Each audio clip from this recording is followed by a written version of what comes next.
Assalamualaikum warahmatullahi wabarakatuh.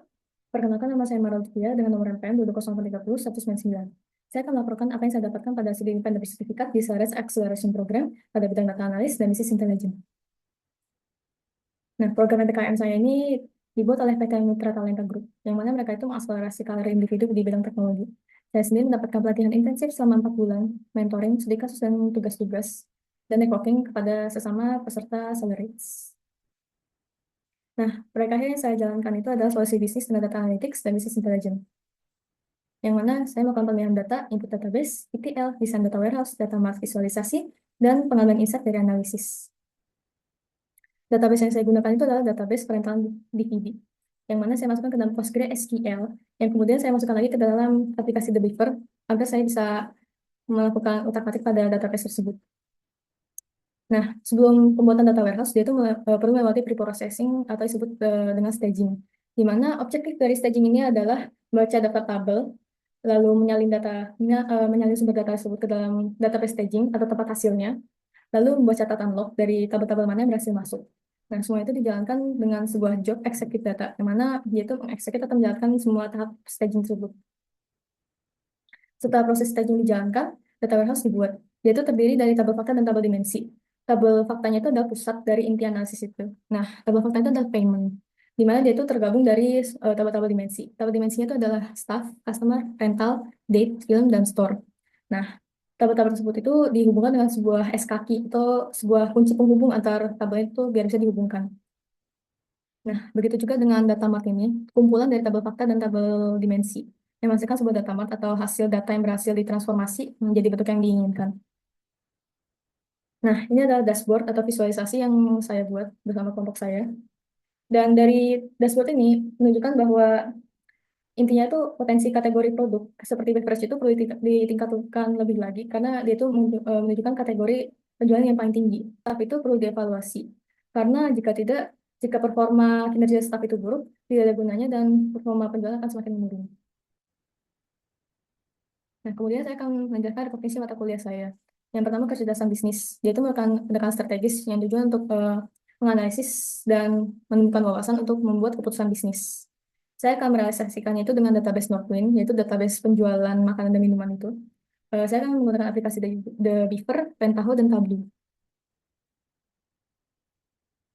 Nah, sebelum membuat data mart itu, dia akan melewati proses data warehouse juga, yang mana pada tabel ini ada pilihan tabel dimensi yang saya pilih. Tabel-tabel dimensi ini merupakan proses transformasi sebelumnya dengan objektif sebagai berikut. Nah, ini adalah hasil-hasil dari tabel dimensi dan fakta yang telah tertransformasi. Nah, ini adalah star skemanya yang terhubungkan pada SKS kaki yang saya sebutkan sebelumnya. Dan kemudian ini adalah dashboard hasil dari data tersebut. Dan keputusan bisnis yang diambil itu adalah optimalisasi produk, yaitu fokuskan kepada produk yang tertinggi. Seperti yang terlihat pada April 1998, itu ada penjualan tertinggi. Bisa dilihat itu kategorinya apa, dan fokuskan saja pada kategori tersebut agar produknya itu lebih tinggi lagi. Kemudian evaluasi kinerja supplier. Karena dilihat dari top 5 supplier itu, hanya 3 tertinggi yang memiliki kinerja paling bagus, sedangkan kinerja lainnya itu tergolong turun drastis. Jadi perlu dilihat apakah perlu lanjut kerjasama atau tidak. Kemudian strategi musiman. Pada line chart itu bisa terlihat ada yang rendah. Ini perlu lihat kayak apa penyebabnya, kenapa, dan kira-kira pada musim apa dia itu bisa terjual lebih tinggi. Nah, berikutnya keamanan data dan aplikasi. Dia itu melakukan serangkaian perlindungan data agar terhindar dari aksi pencurian atau penyalahgunaan atau kejahatan cybercrime lainnya. Sebagai contoh dari keamanan data dan aplikasi, saya mencoba untuk membuat hak akses dari sebuah database agar tidak semua orang dapat mengakses data tersebut dan hanya orang-orang tertentu atau peran tertentu yang dapat membuka data tersebut. Saya menggunakan database Pagila, yaitu salah satu database lainnya yang diberikan oleh mentor saya untuk melakukan eksplorasi ini. Nah, untuk membuat hak akses, saya akan membuatkan dua peran, yaitu peran staff yang hanya bisa membaca dan mengupdate data pada tabel rental, payment, dan customer. Sedangkan peran manajer memiliki full akses dan dapat melakukan apa saja. Role apa yang akan dipakai pada username dan password yang sudah dibikin ini.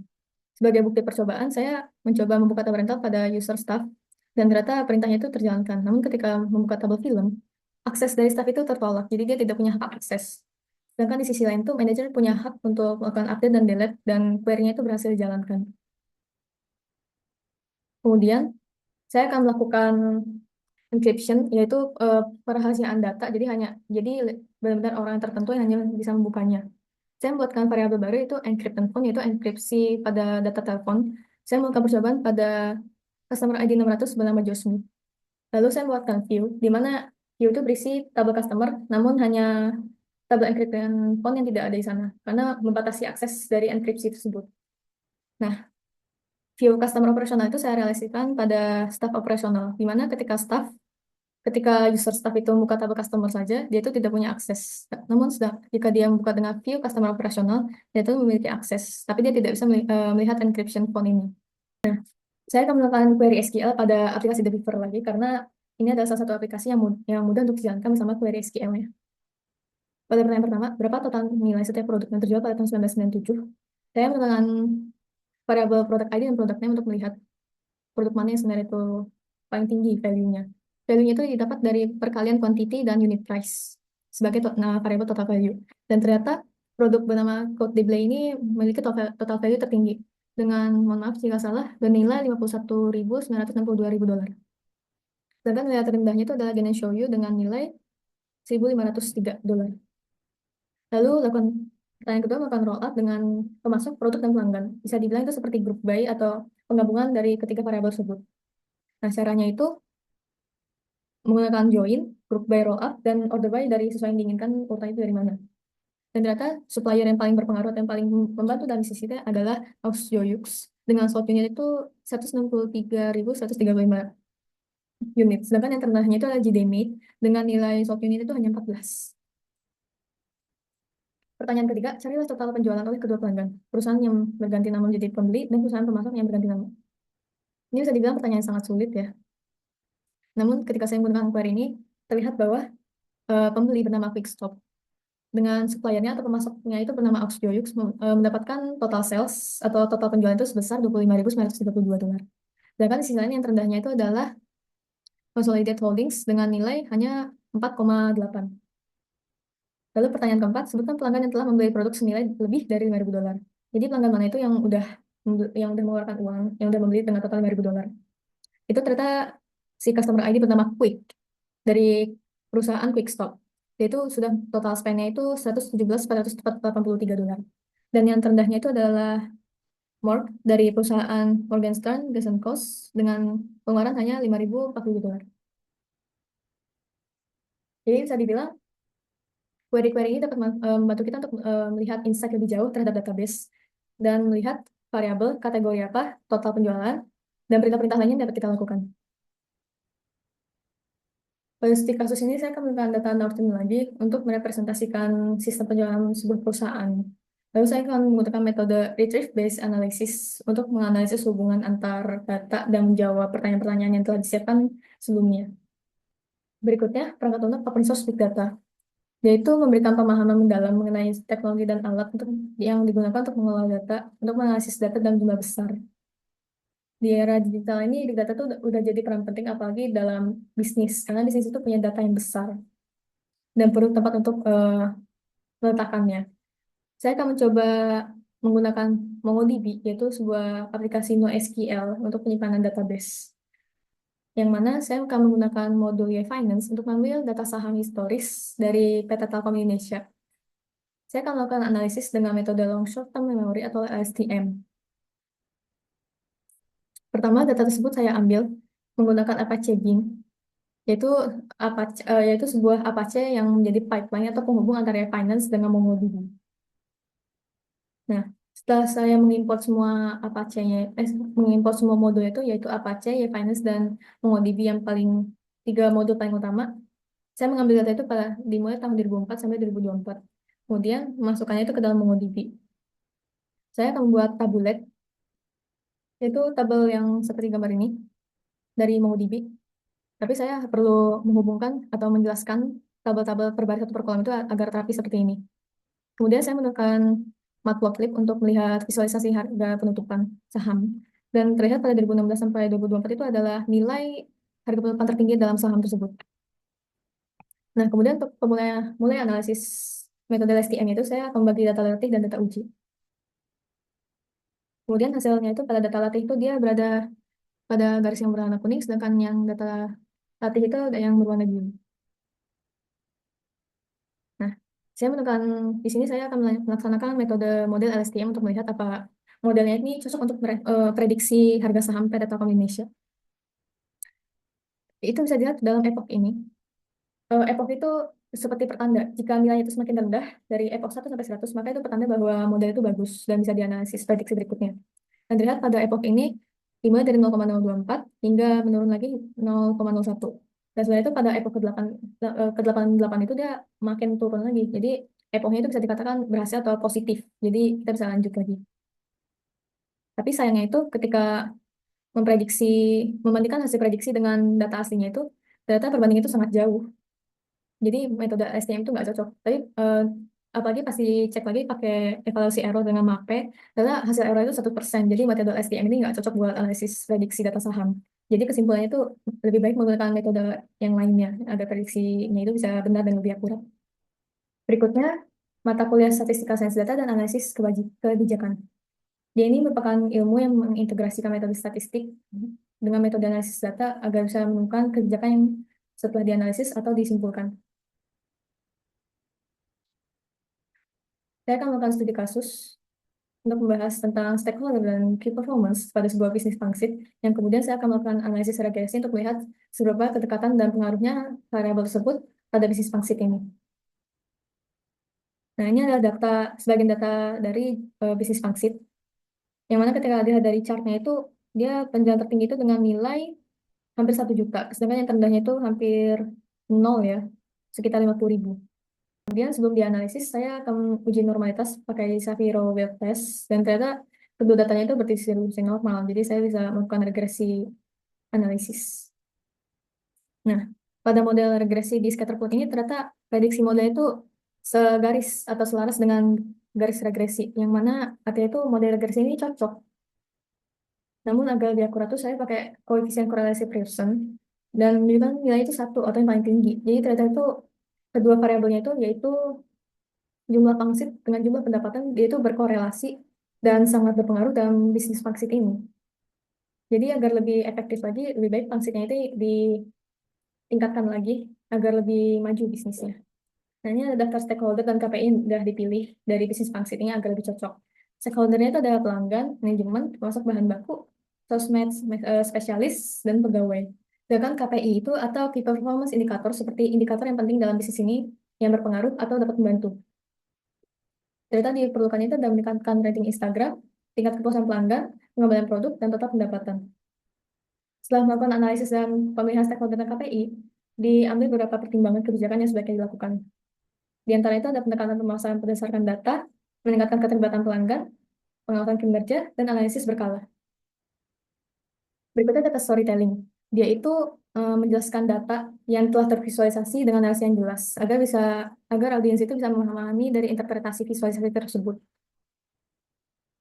Nah, saya akan menggunakan aplikasi Tableau untuk melakukan data storytelling atau penjelasan data yang telah tervisualisasi dengan donut chart, tree map, peta, circle chart, bar chart, dan line chart.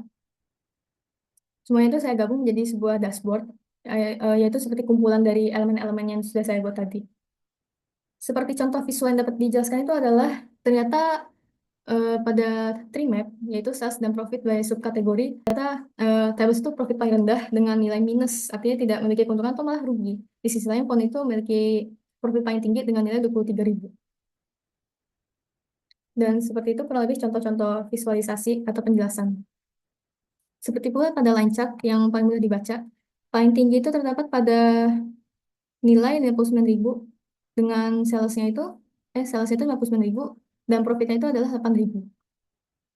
Jadi kurang lebih data storytelling itu benar-benar menjelaskan dari visualisasi yang bisa dilihat. Nah, berikutnya intuisi dan wawasan data. Dia itu adalah konsep unik dalam mengembangkan pemahaman data yang biasanya itu menggunakan intuisi atau insting. Jadi walaupun ini kadang-kali diremehkan, tapi sebenarnya dia itu sangat berguna banget.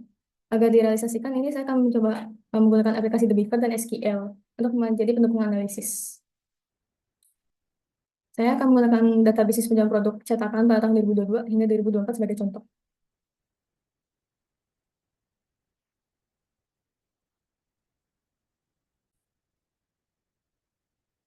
Berikutnya intuisi dan wawasan data. Dia itu konsep atau teknik dalam mengembangkan pemahaman terhadap data secara instinktif tanpa perlu analisis mendalam. Jadi kurang lebih itu kita menggunakan pikiran kita secara intuisi, menggunakan pikiran dan feeling kita dalam menganalisis data, namun tidak secara statistik.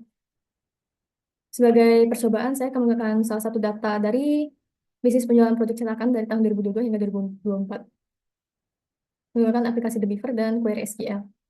Pada Query SQL ini saya menggunakan untuk melihat jumlah pembelian pada setiap produk. Dan ternyata dari hasilnya itu